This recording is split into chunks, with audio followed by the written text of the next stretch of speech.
Welcome back to another episode of the CSKA podcast. My name is Jared O'Leary. Each episode of this podcast is either an interview with a guest or multiple guests, or a solo episode where I unpack some scholarship in relation to computer science education. In this week's episode, I'm unpacking a paper titled Programming Music with Sonic Pi Promotes Positive Attitudes for Beginners. It was written by Petrie. Apologies if I mispronounced your name. Here's the abstract for this paper. Quote, programming is often misaligned with beginner students' interests and viewed as difficult. However, most students and teachers are not aware that it is possible to utilize domain-specific programming languages that combine programming with other domains like music making. Sonic Pi is one free domain-specific programming platform that enables beginners to code music, which has been designed for and used in schools since its first released in 2012. However, there is a lack of academic research on the Sonic Pi platform about the extent it may affect beginner-student attitudes towards programming in a school context. The aim of the study was to investigate the extent Sonic Pi may help to promote positive attitudes towards programming. A mixed methods case study was developed and trialed in school time with a middle school class, which measured student attitudes with the three subscales of enjoyment, importance, and anxiety. Overall, the results confirmed an alternative hypothesis that all students' subscales for programming attitude increased significantly. While these findings are not generalizable due to its limited scope, they are very positive to inform the design and use of platforms like Sonic Pi in comparison to similar music coding platforms like EarSketch and TunePad. End quote. If I were to summarize this paper into a single sentence, I'd say that this paper investigates student attitudes around enjoyment, importance, and anxiety when coding music through Sonic Pi. If you want to check out this particular paper, I do recommend doing so. You can find a link to it in the show notes, as well as a link to the author's Google Scholar profile. And you can find that by clicking the link in the app that you're listening to this on, or by going to jaredoleary.com and just clicking on podcast. And while you're there, you'll notice that this podcast is powered by Boot Up Professional Development, which is the nonprofit that I work for. If you haven't checked out bootuppd.org, make sure you check out the curriculum and the professional development we provide. So in the introduction, the author mentions that there's a lot of different programming platforms and even languages that have come out in recent years to try and make it more appealing and easier for beginners. And they cite some research that basically says that, hey, if you have a variety of ways to engage with programming or computer science, then this can help improve attitudes towards programming, which I completely agree with. I used to facilitate multiple programming languages and platforms all in the same class. So if there's like 30 kids in there, they'd be working on 30 different projects, but they could be working on Sonic Pi, which is the platform in this particular study.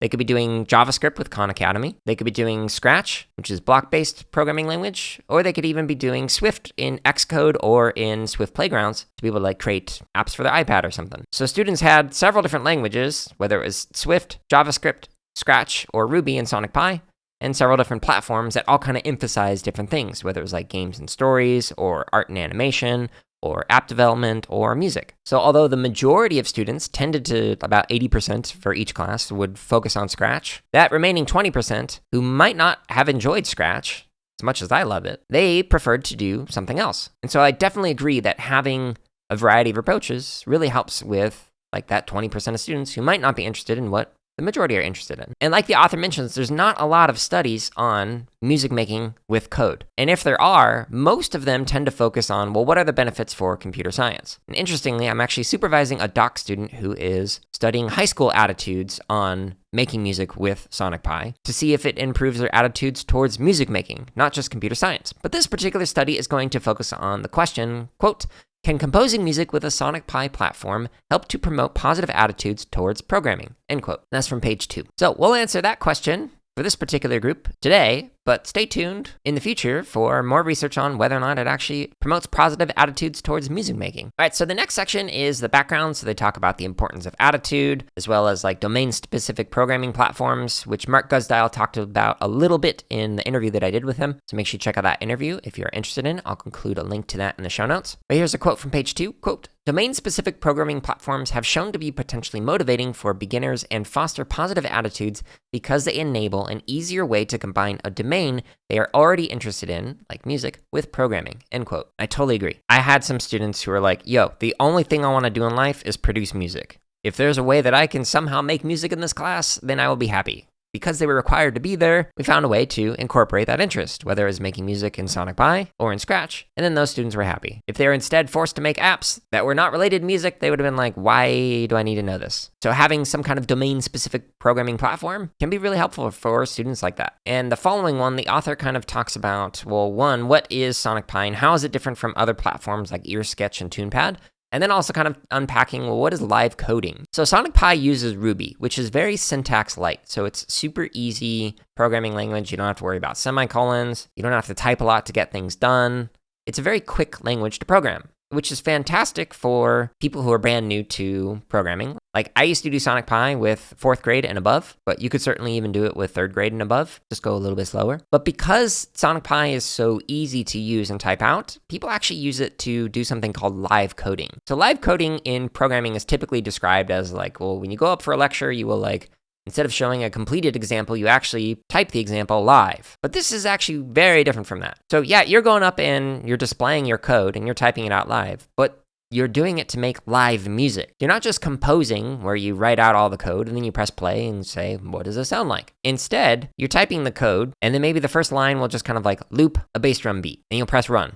And then that bass drum beat is going to go on forever because we're making some EDM, because why not? Then while you're still listening to the bass drum, you might add in some hi-hat and some snare drum, and you press run and it just automatically adds it into the music that you're making. Then you'll add in like a bass line, some melodies, harmonies, etc., and you'll live code music. I'll include some videos in the show notes that kind of demonstrate some different ways that people make music live with Sonic Pi. It's fascinating. You might watch like an hour-long segment and you'll be able to see every line of code that is being used to create that. So you can actually recreate it on your own without having to like reverse engineer it just by listening to it. So this is a really neat affordance that Sonic Pi has that other platforms do not have. But I will say, as the author mentions, that composing music is a whole lot easier to do than performing the music live. So all the elementary students that I worked with and even the middle school kids, they would compose their music in Sonic Pi. They'd come back each day and kind of refine it or create something new rather than like perform it for their peers. That is a more complicated thing to do, but it's a really neat thing that you can do with Sonic Pi. All right, so the next section talks about attitude studies on music and programming. So a lot of these are kind of like looking at EarSketch and some other platforms, but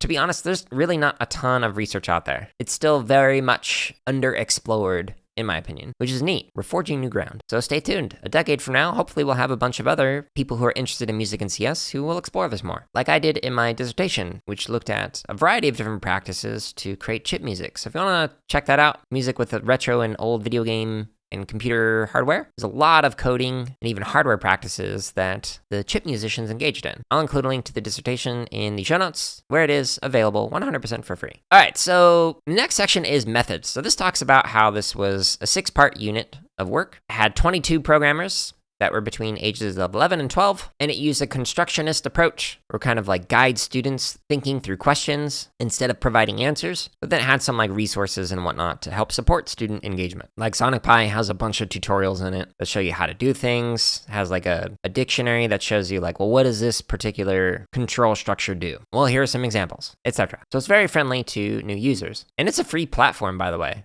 If you haven't tried out Sonic Pi yet, like sonic-pi.net, I highly recommend it. I'll include a link to that in the show notes. Just be warned, you might get lost in it for hours because you'll just be having fun making music or listening to like the EDM that people make, or even like there's like a Bach piece that is completely written out in Sonic Pi, or you can even create like spooky sound effects or like what could I do to make an ocean sound, etc. There's examples built into it that show you how to do all that. All right, so the next section or subsection rather of this paper talks about the pre and post unit of work questionnaires. So it has like different parts where like one section focused on quantitative changes in attitudes towards music composition and programming. Next one is more qualitative responses towards music and programming. And then the last section is like demographics. So it's like, what are their prior experiences with music and programming, etc. Now the author does note on page 5 that they actually not only measured the programming attitudes, but also some music composition attitudes to see if there are any similarities or differences between that and programming. But again, the main question guiding this is whether improved attitudes towards coding. Next subsection talks about pre and post interviews. If you want to read more about that, make sure you check that out. And then kind of unpacks the research context and sample. So 10 of the students were female, 12 were male. Most were from New Zealand European descent. 2 were Indian, 2 were Chinese. 1 was German, 1 was Samoan. And according to the school, none of the students had any special needs or any specific significant language difficulties for their age. So table 2 on page 5 is interesting. So it talks about how none of the students had prior experience with programming and music making in one activity.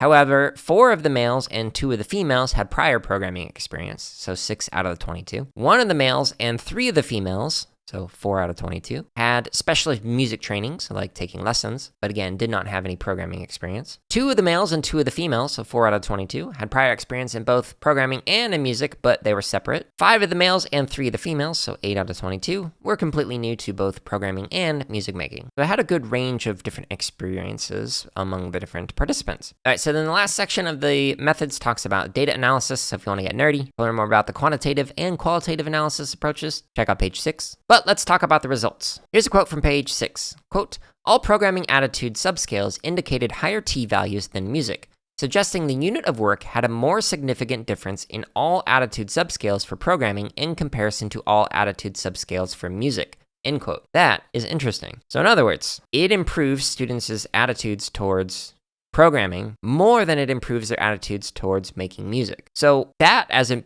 like somebody with a background in music education and computer science education, is fascinating. That might imply, well, maybe this kind of music making should occur in the CS class because it has more of an impact on computer science than it does on music making, at least among these participants, and the way that it was framed here. Another question that we might ask is, well, what could we change about the design of the instruction or the experience to make it so that it improves the attitudes for music making more than programming? And if we find that to be the case, should that experience occur in a music class instead of a CS class? Or should we just create an interdiscipline, which is like a combo of music and CS? And I argue in my dissertation that you certainly could do that, especially if you take a look at the hardware practices that are discussed in the dissertation itself. One of these days, I should probably do an unpacking scholarship episode on that, but it's like 300 pages, something like that. I don't know, I wrote it a while ago.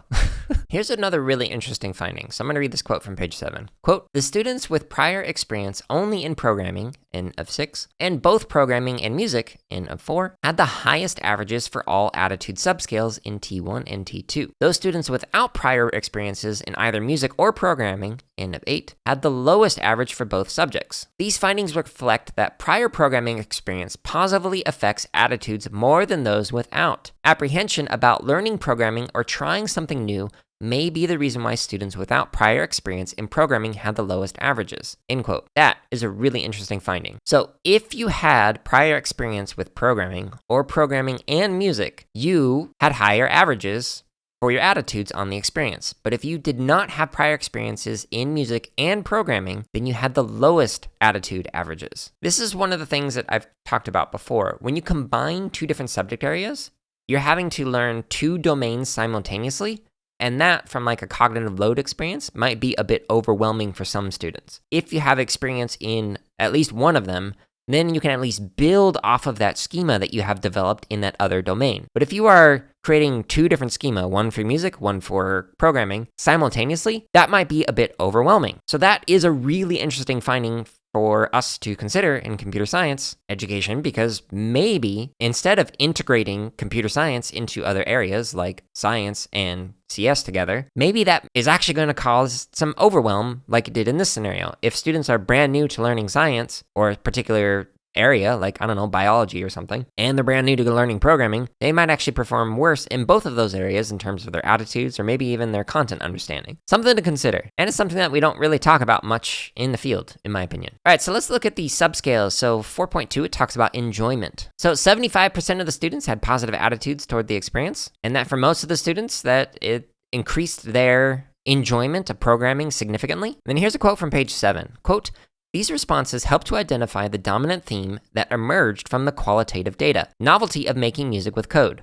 This theme helps explain why students enjoyed the unit of work, which was a new experience for all students." End quote. This is really, really important. The novelty of an activity is extremely important to consider because that novelty can wear off really fast. So, for example, in the district that I previously worked in, I was given access to basically everything under the sun that related to makerspaces. They wanted to test it out in the makerspace class that I had. It was a middle school elective that had a really long waiting list for students to get into because it was an elective where they just got to kind of explore a bunch of maker activities however they wanted to. Often, kids would find something to be really engaging and interesting, like physical computing or something. And about a week later, maybe a couple weeks later, they would lose all interest in it. It was fun for a limited amount of time, but once they've exhausted everything that you can do with that thing, then students would often want to move on to something else. The same thing could happen in these like interdisciplinary contexts. Students who are really interested in making music with code might be like, wow, this is really cool.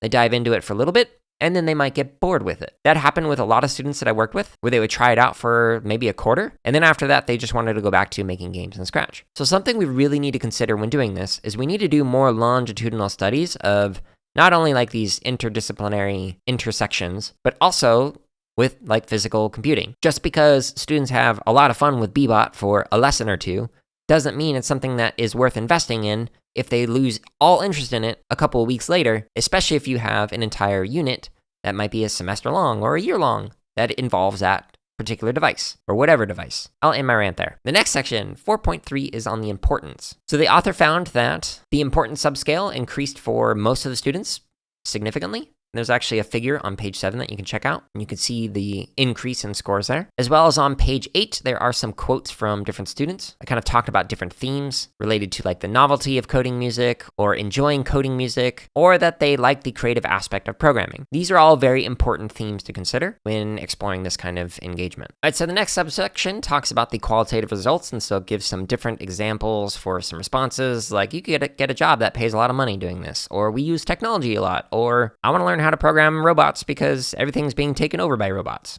etc. Here's a quote from page 9. Quote, "Programming was commonly reported as a valuable skill to learn by many participants regardless of their prior experience in this skill. It was unclear whether this theme emerged because of students' exposure to Sonic Pi specifically or the unit of work."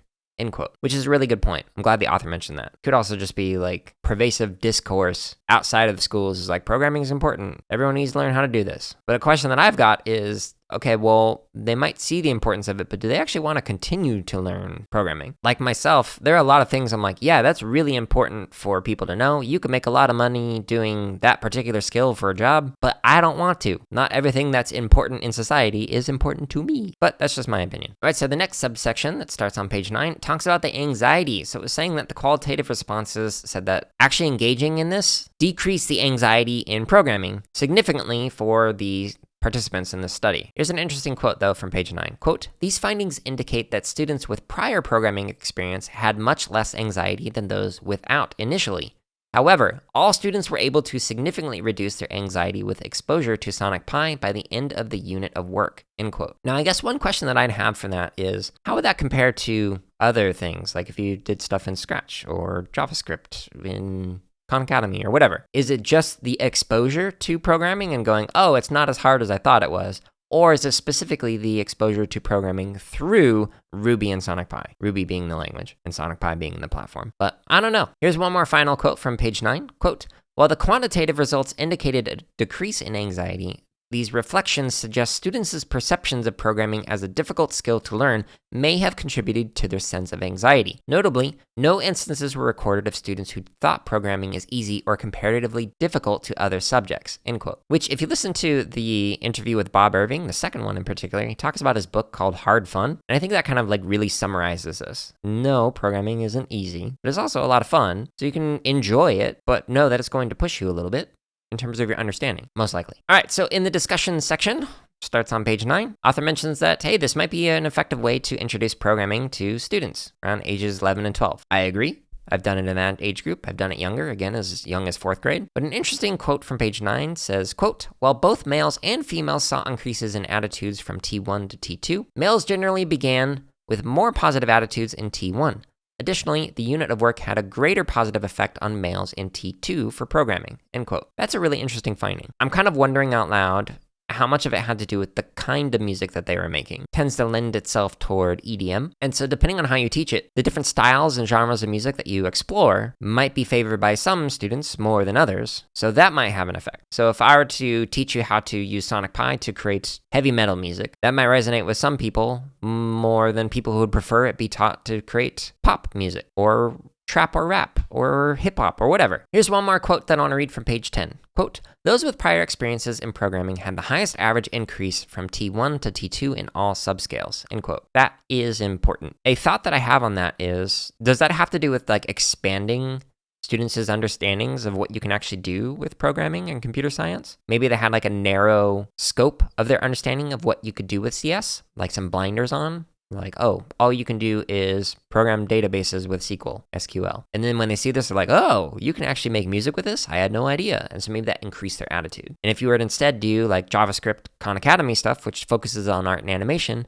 would that also have a similar increase in their attitudes? But I don't know. A lot of how the media portrays like computer scientists as like some lone hacker sitting in a dark basement with like neon lights and EDM playing really loud. And then when they see something that's not that, well, sort of not that, then maybe they go, oh, there's some other cool things you can do. All right, so normally in these episodes, I like to end with some lingering thoughts and questions, but I actually kind of embedded them throughout because I thought it made more sense in this particular episode. I really enjoyed reading this paper as somebody with multiple degrees in music education and having taught computer science education for the last several years. I really enjoyed this intersection. If you want to check out some of the other presentations, publications, and podcasts that I've done on the intersections of music and CS, make sure you check out the show notes at jaredoleary.com. And if this podcast interested you, please consider sharing it with somebody else or sharing a review on whatever platform you're listening to this on. Thank you so much for listening. Stay tuned next week for another episode. And until then, I hope you're all staying safe and are having a wonderful week.